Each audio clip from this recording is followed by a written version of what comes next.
Hello everyone, welcome back to my channel, Crafty Concepts with Erin. I am so glad you're here. I have a double page layout for you featuring the To Market collection from Stampin' Up.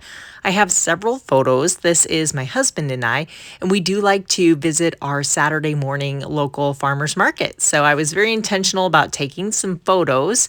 So there, I like this one. It has the farmers market sign. There's my husband picking out produce and just some other snapshots from the morning.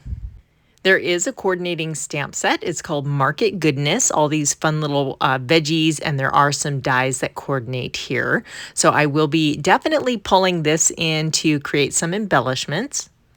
Now these, let me move these out of the way here. They're double-sided, so I've got them all flipped over. This is one set, and then you have these beautiful floral bouquets with a nice green plaid on the opposite side, and another floral pattern with a wood grain. Then you have these adorable veggies, definitely want to use that, a small floral on the opposite side. And then bags, a purple plaid, and then a small green pattern with some more tomatoes. As I mentioned, this is going to be a double page layout, so I am going to start with a sheet of white daisy just to act as my base here. Some of these patterns are bright and busy, so I think it'll be good to have a little bit of white space to kind of rest your eye. Now I do have a jumping off point for this layout. I was inspired by a sketch from the Creative Design Team Volume 1 sketchbook that you see here. And you can see it's a 5x7, and then we have a column of 4x4 photos on the opposite side. So my photos are a little bit different. So I'm going to show you how I'm going to make this work for me. Rather than the two 5x7s, I have my 4x5.5s, and then this one's going to sit where the journaling was, and then I'll create a column with these two here. So 4x4 and a 3x4 on the bottom of the column. Now you can see they have a large piece of paper on the bottom with a strip of paper going across the top on both layouts there, and then one behind the photo column. So I went ahead and chose my papers. We've got this one here, and again, it does have a little subtle pattern on the bottom. It's tiny little like green X's or plus marks, if you will. And then of course this super fun veggie paper that I think is going to just make the whole layout. And then for my photo column, I am going to use the wood grain. Now my dimensions are not the exact as the sketch. I'm kind of customizing it to work for me. So we'll bring the photos back in, and I want to matte my photos here. So this is nectarine paper. I'm just gonna try that out. I don't really like it. What if we went with the wood grain to kind of balance out the other side? It works, but I also have this blackberry cardstock. Now this one is from Stampin' Up, and it's the color of the onions in the pattern paper. So I don't have a lot of opportunities to work with beautiful colors like these purples. So you know what? That really pops those photos. I'm gonna go ahead and cut that down. And this is gonna be fun. Definitely not my norm, but I am loving that hint of blackberry. Rather than inking up the edges, I thought I would cut a little bit of green cardstock to go around the edge here. The green cardstock is called Garden Green, which is a coordinating color in this collection. And you can see I literally just cut an L-shaped strip. So all of that paper that would be hidden back there is not going to waste. So I just want a tiny little border there, finishing off this, giving it a little separation from that white background. We can scoot this up. I'll bring my photos back in to go in my column, and I'm thinking the journaling can maybe go in between these two here, since I am taking up the journaling space with this one. But we could also put this photo here. Let's actually bring in the rest of this cardstock. This is the rest of the piece that I cut for my left hand. And what if we just made our margins the same, bumped this over so it's continuous? You know what? I know, it's not. We're deviating from the plan now, but I like it. I think I'm going to go with this. And let's go ahead and add just a scrap of this blackberry over here to give that the appearance that it's running all the way through, just to carry that color to the outside edge. Now I did create my title. It says Farmers Market, and I have a couple offsets here just to give it a little bit more dimension. We'll add some liquid glue. Oh no, I'm almost out of this. Oops. Good thing that landed right side up. I need to get more glue. So we'll just go ahead and use our Tombow. This is kind of a chunkier title anyway, but I want to layer up 3 layers. Now I do have a print and cut tutorial here on my channel, so I'll leave that linked in the description box below. And then this farmer's market was just an image I found in Cricut Access, so I'll add that to the description box as well. I'm scrapbooking with my friend and she's showing me her Alaska layout right now, so that's what that was in the corner of the video there. Now we are just about ready for the fun embellishing process, so I went ahead and prepared all of these from the pattern paper. Look at those carrots, lettuce, and all those little veggies. They do all have coordinating dies except the bell pepper. But everything else, that's the carrots, onion, radish, tomatoes, and the lettuce here. Super cute. So you can use the pattern paper, 0 stamping, 0 coloring, and then you have the stamps for when you run out of the paper or if you don't want to cut up the paper. And then these bags, how cute are those? And then we have a little like barrel that is perfect for harvesting things. And those are from this pattern paper. So the opposite side is the plaid, but there's plenty to spare. So I did go ahead. Those are super easy to fussy cut too. No, squiggly lines, just straight edges, and you can cut those right out. My thinking is to make kind of an L-shaped cluster over here, framing in the photo as a continuation of the title.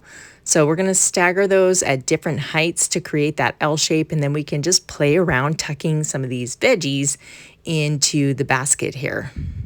Now my husband and I do grow a vegetable garden, but we're at a higher elevation, so it kind of comes on later in the season. So we like to go to the farmer's market in May and June until our garden can really take off. Plus they have the best local honey. Yum, so good. I did cut a few of these florals from this green plaid paper, and I thought that these would be nice to add some color. So we can actually, let me swap this one out for the purple because I want to put this one on this side, and this is too much purple over here. So the orange will be a better choice for this side. Now, you know me, I love to use basic shapes to anchor my embellishment clusters. So I've got a couple tags. The first one looked a little bit too small, so maybe this one here. And maybe we'll go with the orange paper for a big pop of color there. Sometimes you just have to try it out, right? We'll slide this in here. This tag shape is from the Buildable Tags set. That was a close to my heart die. And let me get these back in here. I don't dislike it. I don't hate it, but it just isn't quite right. What if we went with a wood grain paper? I was thinking this might be too much brown with all the brown tones in the bags, but I'm wondering if it's really going to complement our strip of wood grain on the right-hand side. Yeah, I can already see that makes a big difference. And like I said, I didn't think the orange was bad, but I do think that this is a better balance. I felt like the orange was just taking too much of my attention. Now these are the Spotlight on Nature dies, and I cut a circle, thinking that maybe we can anchor this little embellishment cluster here. And my thought is to cut out my journaling using this decorative bracket, but we could also use a tag for the journaling in this space. So it's fun to just kind of hold them up and get an idea of what that might look like. I did go ahead and type up my journaling and then cut that out with my tag die. So we'll just tuck that in there, and that might be too much white. I don't really feel like that's doing anything for us, so maybe we don't need this circle now. We'll just kind of dry fit this and let that area develop. My friend Chelsea created a beautiful workshop featuring this paper collection, and she had added some of these sprigs from the textured florals. This is a floral stamp set, but a lot of us got it because the sprigs are just so good. So I just decided to take a note from Chelsea's book and replicate that little detail. So if you have not seen Chelsea's video, definitely check it out. I will list that in the description box below. What you do to one side, it's always nice to balance on the other. So we'll tuck one of those little greenery sprigs in here. So far, all of my embellishments are from the pattern paper, which is really cool. Now this one I did die cut. This is from the coordinating dies, and we have this really cute little, bag that one might carry at a farmer's market. So it's kind of lost there, but once we fill it with veggies, I think it'll show up a lot more.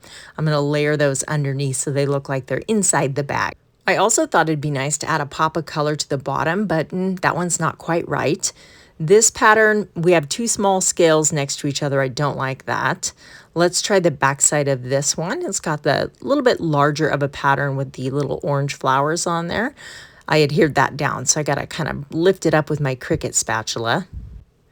What if we scoot that up so only like half an inch is showing?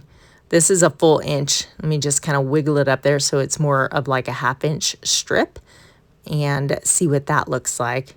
I do like that better. And now I can cut that in half and use it for both sides and stretch that little scrap of paper even further. So I'll go ahead and get this one adhered down, and off camera I'll get the other side done as well. I do want to try some of the stamped embellishments. I want to save that pattern paper for another project I'm already planning to document featuring my garden. So let's go ahead and just create our own. I'm going to stamp some of the tomatoes.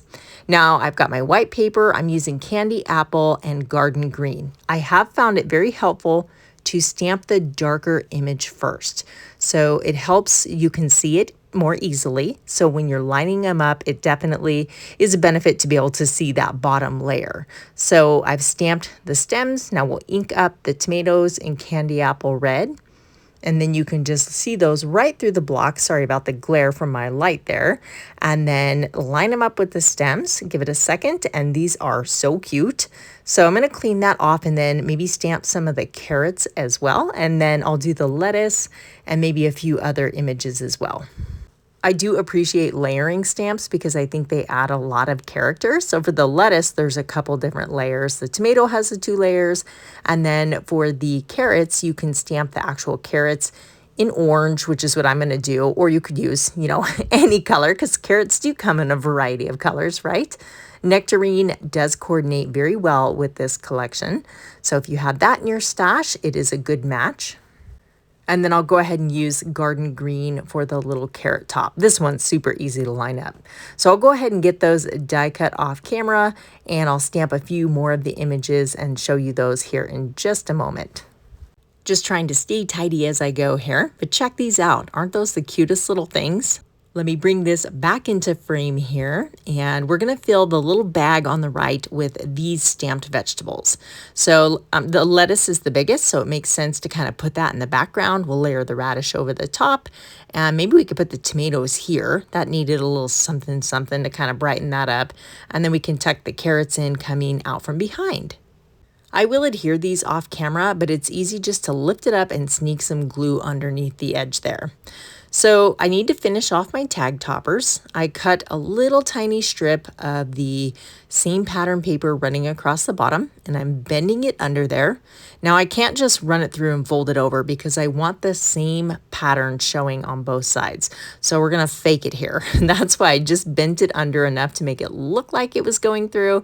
And then let me just trim these off so they're not blocking so much of my photo there. Right across the street from the farmer's market is a restaurant and a tap room, and they have this really cool alleyway with tables and umbrellas, and there's like leaves painted on the ground walking through, and at night it's all lit up. It's very pretty. So I ended up sticking that circle right here, and I want to stamp something over the top. This is a stamp set from my stash. It's close to my heart, and it's called Remember This Moment, and it is a collection of scrapbooking sentiments.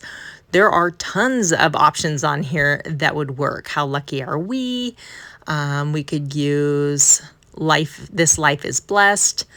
I think I'm going to go with living the good life. I think that one looks good. So many choices here. I think we'll go ahead and stamp this in blackberry ink to match that paper. So if you don't have blackberry, grape also does coordinate. It's not an exact color, but it still looks very good with this collection. I just couldn't help myself and had to have a third point of interest up in this area. It really doesn't need a lot because the pattern paper does so much of the work for you. Let's go ahead and back this on that green because you couldn't really appreciate the details of that die cut circle edge, and that definitely makes that pop more. Now these are the transparent adhesive back dots, and they are designed to coordinate with this collection. So you've got the different greens, you have an opal, and then the blackberry colored gems, and they're kind of like this translucent, and they're just really pretty, or transparent if you will. And you can get the whole to market as a bundle. And when you do purchase the bundle, you do save 10%. So that's always kind of nice. We like to save 10%, right? I could have embellished this entire layout without the stamp set, but you know, when you run out of the paper, what do you do with the dies? So I do like to get the stamp set as well. I'm really glad I went with the blackberry paper behind my photos as opposed to the wood grain. I just think it really draws your eye to the photos, and it's definitely the focal point. So you can see I opted for several different colors of those little dots, and yeah, I love it. It's so fun. Let me bring that sketchbook back in so we can see where we started from compared to where we ended up. Now, these are Creative Design Team sketchbooks. They are a digital download. And again, this is volume 1. So you can see I pretty much kept the, footprint. And then here, instead of one 5x7 photo, I used the 2 larger photos. But yeah, I really love how this one turned out, and I'll definitely want to recreate again. So check that description box below for all of the details, including the supplies I used. And if you enjoyed this video and found it helpful, go ahead and hit that thumbs up button. Thank you so much for doing that, and I'll see you next time. Bye.